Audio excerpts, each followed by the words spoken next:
Corona धक्का लगाने से भी नहीं जा रहा यार। दुनिया में इस वक्त हर मुल्क की हुकूमत यह बताने में मसरूफ है कि हमारे प्यारे अवामुन्नास, आपको फला महीने के फला दिन में हम इंजेक्शन लगाएंगे, वैक्सीन लगाएंगे कोरोना की। हमारी हुकूमत में यह बहस नहीं हो रही, हमारी हुकूमत में बहस हो रही है कि देखिया फिर किवें अखा उबलियां हुई सन साग डार दियां। धक्का लगाने से भी नहीं जा रहा यार। दुनिया में इस वक्त हर मुल्क की हुकूमत यह बताने में मसरूफ है कि हमारे प्यारे अवामुन्नास, आपको फला महीने के फला दिन में हम इंजेक्शन लगाएंगे, वैक्सीन लगाएंगे कोरोना की। हमारी हुकूमत में यह बहस नहीं हो रही, हमारी हुकूमत में बहस हो रही है कि देखिया फिर किवें अखा उबलियां हुई सन साग डार दियां। भाई साहब, आपने इंजेक्शन की बात की, इंजेक्शन तो लग रहे हैं, आपको किसने कहा नहीं लग रहे? अच्छा, कभी पेट्रोल का इंजेक्शन आपको दिया जाता है, कभी आटे का इंजेक्शन होता है, कभी चीनी का इंजेक्शन मुसलसल हमारे घुसा हुआ है बाजू के अंदर। तो बाकी दीगर तो ला देता था वो सारे बाजू आपने एहतियातन कहा है। हाँ, जो भी है वो बात यह जी कि असल में लड़ाई हो रही है रईस साहब, और हुआ है बाजू आपने एहतियातन कहा है। रईस साहब बाजू ठीक रहता है, बाजू से आप इधर उधर। हाँ ठीक है। अब बात यह जी कि वो अब लड़ाई असल में रईस साहब हो रही है कोविड-18 और कोविड-19 के दरमियान कि जीतना किसने है। अब वो ऑपोजिशन जो है वो है जी कोविड-18 के खिलाफ। अच्छा, वो उधर लड़ रही है। अब आप लड़ रहे हैं कोविड-19 के खिलाफ, जो अवाम है। अब अवाम को वो कोशिश कर रहे हैं कि 19-20 का 19-18 का फर्क है वो निकल जाए। उनको भी मुश्किल है जरा सा, लेकिन non seriousness of the government जो हमारी मौजूदा पीटीआई की सरकार है, इसकी पहले दौर में भी नजर आई, पहले फेज में भी, दूसरे फेज में उससे ज्यादा नजर आई। पहले दौर में तो चलो कम से कम यह था कि कुछ लॉकडाउन हुआ, मास्क इधर उधर सख्ती की, हमने सारा कुछ किया, प्रेस कॉन्फ्रेंसेस भी होती थी, कुछ ना कुछ हो गया। इस फेज के अंदर तो सवाए प्रेस कॉन्फ्रेंस के कुछ नहीं किया गया। कुछ इलाके मैंने जरूर देखे जो लॉकडाउन हुए, मसलन रात में डिफेंस की तरफ गया था फेज 5 में, वो उन्होंने कुछ गलियां बंद की हुई थी जी कि यहाँ पे मरीज निकल आए। और तुम गलियां तो पिछले पासे हो के अंदर वो ये था कि जी पिछली तरफ से वो खुली थी, उनके अंदर जो नहीं, मैं खुद फेज 4 में रहता हूँ, मुझे कोरोना होते तो रह गया क्योंकि सारी गलियां बंद थी, तो मैं कोरोना वाले इलाके में घूमता रहा। अब उसमें यह है कि आपकी देखें रईस साहब, ये बीमारी या ये वायरस जो है ना, ये जाना है हिम्मत के साथ। हाँ जी। ये ऐसे नहीं उसने हमारा पीछा छोड़ना, हौसले नाल जाना है, हौसले के साथ जाना है। ये पानी के साथ नहीं है, चाय के साथ नहीं है, नहाना भी मना कर दिया, ठीक है ना। अब उसमें यह है जी कि आपने कोरोना को नहीं, उन्होंने क्या थी नहाना जो है ना सबसे पहले आता है कि वो वैसे भी ठंडे पानी में नहीं नहाया जाता। अब उसमें यह है जी कि आप ये देखिए कि हुकूमत का खड़ी, मुझे कल मेरे नंबरों पे मैसेज आ रहा था दोनों फोन्स पे कि जी आपके भी आया होगा ठीक है, अगर आप prime minister corona relief fund में पैसे देना चाहते हैं। अब मुझे ये बताइए कि अभी कौन सी जरूरत पड़ गई है? जो पीछे पैसे आए हैं हमने उसका हिसाब आपसे नहीं दिया जी, हमने ना मांगा ना हमने दिया, हमने कहा चलो जी गवर्नमेंट को चलने दें, गवर्नमेंट चले तो सही ना जी। अब बात यह जी कि आपको 2.5 साल हो गए, आपको समझ गया, ये मैं मानने को तैयार नहीं हूं कि जी ये भी कोविड-19 जो था ये ऑपोजिशन की गलत पॉलिसियों की वजह से आया। वो चोर हैं, डाकू हैं, जो भी हुकूमत जो मर्जी कहती रहे, नैब जो मर्जी कहती रहे, बाकी इदारे भी जो मर्जी कहते रहे, लेकिन ये कम से कम उनके वजह से नहीं है रईस साहब। उनकी वजह से अभी उन्होंने जलसे जुलूस किए हैं, उसमें से देख सिर्फ ये लें कि उसमें जो बंदा आया, क्या इनके पास कोई डाटा एंट्री है कि जो बंदा वहां पे एंटर हुआ है वो वापसी जाके तंदुरुस्त रहा है या उसको नहीं हुआ या उसको हो गया? ये तो हमने किया ही नहीं कभी। हम फटाफट 3 बंदे फटा खोला, टीवी का वो खोला, एलईडी खोले, ठक करके प्रेस कॉन्फ्रेंस कर देते हैं।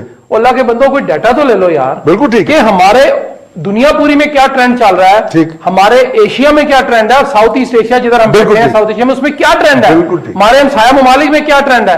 हम सिर्फ ये लगे हैं जी कि चूंकि हमने ऑपोजिशन को दबाना है तो उसको तुन के रखना है, हम उसको तुन नहीं जा रहे हैं, तुन नहीं जा रहे हैं, और कोविड हमें तुन नहीं जा रहा है। कोविड जो है वो कौम को तुन नहीं जा। सर कोरोना जो है वो हुकूमत के एजेंडे का हिस्सा ही नहीं है, ये वो फरमा रहे थे। मतलब कि हुकूमत जो है इस वक्त जो है अपोजिशन को जलसा करने देना है या नहीं करने देना, इस पे खेल रही है। वो आंखें फट गई थी इस आग डार की बीबीसी के अंदर, इस पे बोल रही है। किसी जगह पे पिछले 48 से 72 घंटों में मुझे कोरोना हुकूमत की प्रायोरिटीज में नजर ही नहीं आता, जो कि ज्यादा लीथल है, ज्यादा इफेक्टिव है, ज्यादा डेंजरस है। अगर एक आध सवाल मुश्किल कर दिया गया हार्ट टॉक में साग डार को, तो मेरा ख्याल वो बड़ा मैटर ऑफ प्राइड है फॉर वजीर आज़म इमरान खान। मेरा ख्याल वो समझ रहे हैं कि बस इसी पर पूरी कुल कायनात घूम रही है। और गवर्नेंस का मॉडल बनाना, कोरोना को डील करना, सारी की इतने बड़ा सवाल बीबीसी ने कीता सी नहीं, आप तो आपको पता है, आप पता है जो कॉन्स्पिरेसी ज्यादा ने नहीं किया, आप जो कॉन्स्पिरेसी थ्योरिस्ट है ना, वो कह रहे हैं ये सवाल इमरान खान के साले ने करवाया। ये वो अपना इलेक्शन जीत नहीं सके, आप कहते हो सवाल करवा ले। हम यहाँ तक भी बात पहुंच गई ना करो। अच्छा हम फिर इस बात को मार बोगिए, मैं नहीं मारना चाहता, लेकिन बहरहाल मार दी इस वक्त हमने। बात यह है कि मुझे कुछ यूं लग रहा है कि वज़ीर-ए-आज़म इमरान खान ने बड़ी कोशिश की थी पहली वेव में, जब दोबारा वेव आई तो उनका सारा वो बयानी उलट हो गया कि वो ये साबित करना चाह रहे थे कि पाकिस्तानी कौम एक हर्ड है। हाँ। यानी कि हर्ड इम्यूनिटी, वो हर्ड है, इम्यूनिटी को छोड़े, इम्यूनिटी तो वैसे ही आ गई, हमने पैदा कर ली हिम्मत करके, मेहनत करके, अल्लाह पे भरोसा करके और बदपरहेजी करके। मेरा ख्याल है बदपरहेजी से इम्यूनिटी ज्यादा डेवलप होती है। हमारा तो ये बिल्कुल केमिस्ट्री बिल्कुल डिफरेंट है ना बाकी अक़वाम से, तो हमने हर्ड इम्यूनिटी के चक्कर में पड़े रहे। ये हमारे यहाँ, और दूसरी बात आपने बड़ी अच्छी की कि एक और प्रोमिनेंट शख्सियत चली गई। मैं कहा शुक्र है कि हम प्रोमिनेंट नहीं है। तो वो तो 7th जनरेशन, ये 8th जनरेशन वॉरफेयर भी अब डिस्कस हो रहा है कि जी अब आप अपना, आपका टीवी कह रहा है कि सर मलक बी चलेंगे, और बी क्यों आपने कहा ये मुझे नहीं समझ आई। बहरहाल इसमें भी कोई आपका कोई डिजाइन है। अच्छा, अब रहेगी बात कंफ्यूजन की, तो देखिए कंफ्यूजन तो उनकी तमाम तर पॉलिसीज में मौजूद है। देखें अभी आपने सीपैक की भी बात की थी और मुझे कहा था इसका 1 मिनट का जवाब दें। वो यही है कि आपकी हुकूमत में जो इनडिसाइसिवनेस है, जो फैसला ना करने की जो आपकी सलाहियत है या सलाहियत नहीं है, वो हर तरफ जा रही है। उसका इंप्रेशन बड़ा नेगेटिव इंप्रेशन। मैं आपको इसका एक और मिसाल दूं। नदीम बाबर साहब एडवाइजर हैं पेट्रोलियम के, हमारे बहुत प्यारे दोस्त हैं, बड़े कामयाब बिजनेसमैन हैं।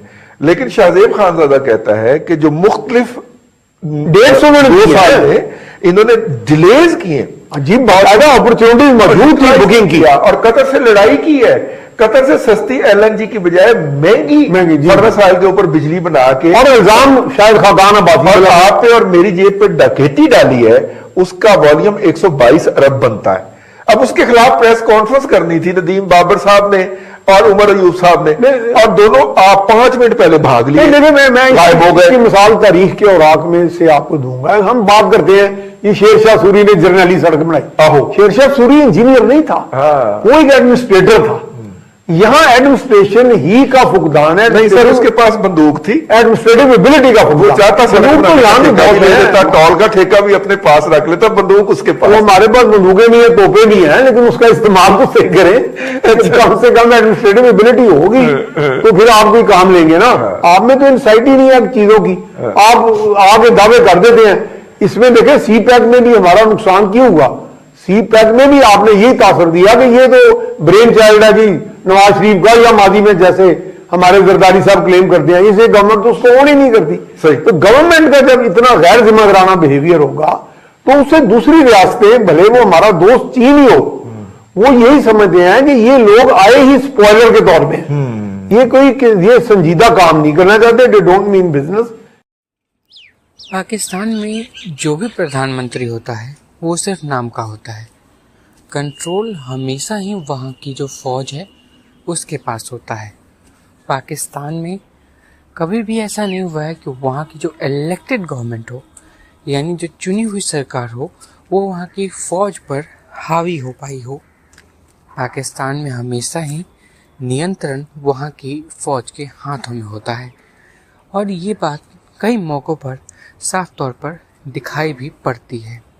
हमेशा पाकिस्तान में जो भी पार्टी जीतती है, उसके अलावा बाकी सारी पार्टियां यही इल्ज़ाम लगाती है कि पाकिस्तान में फ़ौज का अमल दखल है, इलेक्शंस में धांधली हुई है। हालांकि फिर अगली बार जो पार्टियां पहले इल्ज़ाम लगा रही होती हैं वो जीत कर आती हैं, और तब जो पार्टियां पहले जीती हुई होती हैं वो इल्ज़ाम लगाती हैं कि इलेक्शंस में धांधली हुई है, और जिस पार्टी ने पहले इल्ज़ाम लगाया होता है कि इलेक्शंस में धांधली हुई है वो उसको सपोर्ट करती है कि नहीं, इलेक्शंस बड़े फ्री एंड फेयर हैं, फ़ौज तो बड़ी अच्छी है। और कंट्रोल हमेशा इनडायरेक्टली फ़ौज के पास ही रहता है। बल्कि कई बार फ़ौज वहाँ पे मार्शल लॉ भी लगाती है। जब भी वहाँ पे फ़ौज को लगता है कि पॉलिटिकल लीडरशिप जो है वो उसके सामने बेंड होने को भी तैयार नहीं है, तब इसका एक बहुत बड़ा एग्जाम्पल खुद पाकिस्तान के मौजूदा प्रधानमंत्री इमरान खान है। इमरान खान ने, अगर आपको याद होगा, तो 2014 में पाकिस्तान में एक बहुत बड़ा धरना किया था। किस लिए?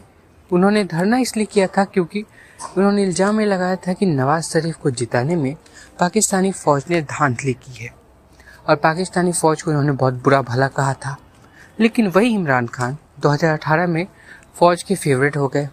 फ़ौज ने उनको जिताने के लिए चुनाव में धांधली कराई और इमरान खान तब ये बोलने लगे फ़ौज बड़ी अच्छी है, इलेक्शंस बड़े फ्री एंड फेयर हुए हैं।